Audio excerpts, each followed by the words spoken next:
First, tuberculosis என்னன்னு நம்ம எல்லாருக்குமே தெரியும். அது ஒரு chronic infection which is caused by Mycobacterium tuberculosis. அது வந்து mostly affects lungs. அதனால it's called pulmonary tuberculosis. They can also affect your bones, joints, meninges, lymph glands, etc. இது வந்து கேட்டல்ஸையும் அஃபெக்ட் பண்ணும், அனிமல்ஸையும் அஃபெக்ட் பண்ணும். அதை வந்து நம்ம bovine tuberculosis ன்னு சொல்லுவோம். இப்போ நான் வந்து கிளாசிஃபிகேஷன் ஆஃப் tuberculosis எடுக்க போறேன். கேட்கலையா? bovine tuberculosis.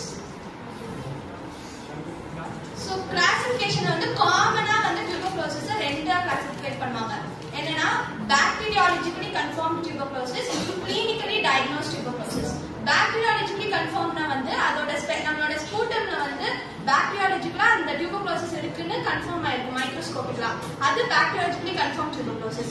இதே clinically diagnosedனா வந்து bacteriologically வந்து நெகட்டிவ்னு வந்திருக்கும் டெஸ்ட்ல. ஆனா கிளினிக்கலா டயக்னோஸ் பண்ணும்போது எல்லா கிளினிக்கல் மேனிஃபெஸ்டேஷனும் இருக்கும். அது போக நம்ம செஸ்ட் எக்ஸ்ரே எடுத்து பார்த்தோம்னா செஸ்ட் எக்ஸ்ரேலும் இது இருக்கும். ஹிஸ்டாலஜி பார்த்தோம்னா செல்லுலயும் இருக்கும். ஆனா வந்து மைக்ரோஸ்கோப்ல மட்டும் அது நெகட்டிவ்னு காட்டிருக்கும். இது வந்து கிளினிக்கலி டயக்னோஸ்ட். இந்த பாக்டீரியாலஜிக்கலி கன்ஃபார்ம்ட், கிளினிக்கலி டயக்னோஸ்ட் ரெண்டையுமே 4 டைப்பா கிளாசிஃபை பண்ணுவாங்க. 4 டைப்ல ஃபர்ஸ்ட் டைப் வந்து based on anatomical side.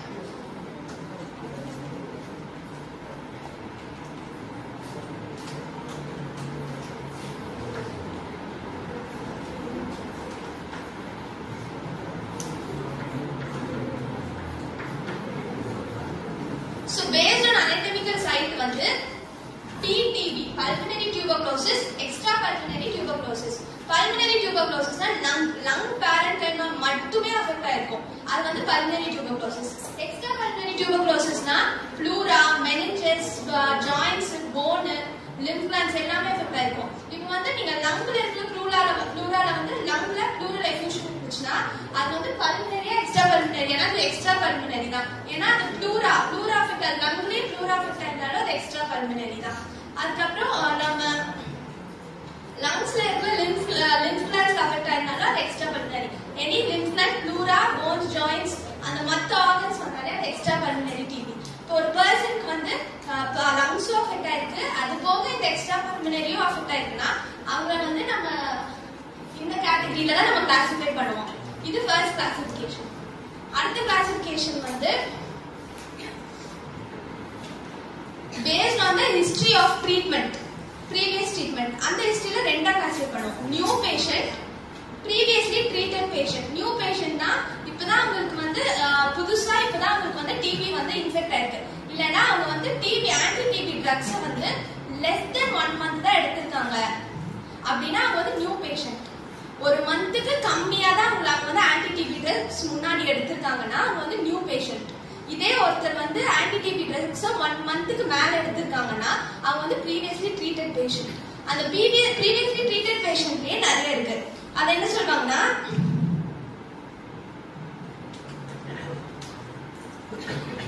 recurrent patient அப்படின்னா அவங்க வந்து முன்னாடியே ட்ரீட் பண்ணிருக்காங்க ஆனா டிபி திரும்பவும் அவங்களுக்கு வந்துச்சு. அது வந்து recurrent patient.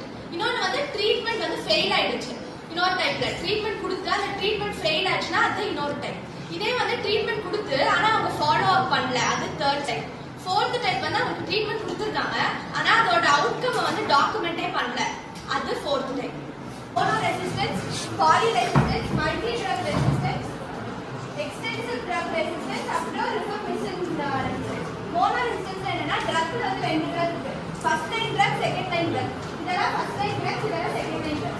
இதுல வந்து மோனோ ரெசிஸ்டன்ஸ் என்ன ஆகும்னா ஏதாச்சும் ஒரே ஒரு ஃபர்ஸ்ட் லைன் ட்ரக்ல மட்டும் உங்களுக்கு ரெசிஸ்டன்ஸ் இருந்துச்சுன்னா அது மோனோ ரெசிஸ்டன்ஸ். பாலி ரெசிஸ்டன்ஸ் மோர் தென் 1 ஃபர்ஸ்ட் லைன் ட்ரக்ல ரெசிஸ்டன்ஸ் இருந்துச்சுன்னா எக்ஸெப்ட் ரிஃபர்மிஷனும்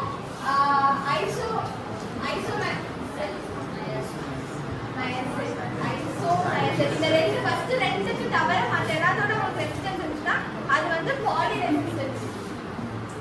மல்டி ட்ரக் ரெசிஸ்டன்ஸ் தான் எப்படி இருக்கும்னா அவங்களுக்கு வந்து இந்த ரெண்டு ஃபர்ஸ்ட் ரெண்டு சொன்னல அந்த ரெண்டு கூட உங்களுக்கு ரெசிஸ்டன்ஸ் இருக்கும். அது வந்து multi drug resistance. Extensive drug resistance தான் எல்லா செகண்ட் லைன் ட்ரக்ஸ் கூட உங்களுக்கு ரெசிஸ்டன்ஸ் இருக்கும்.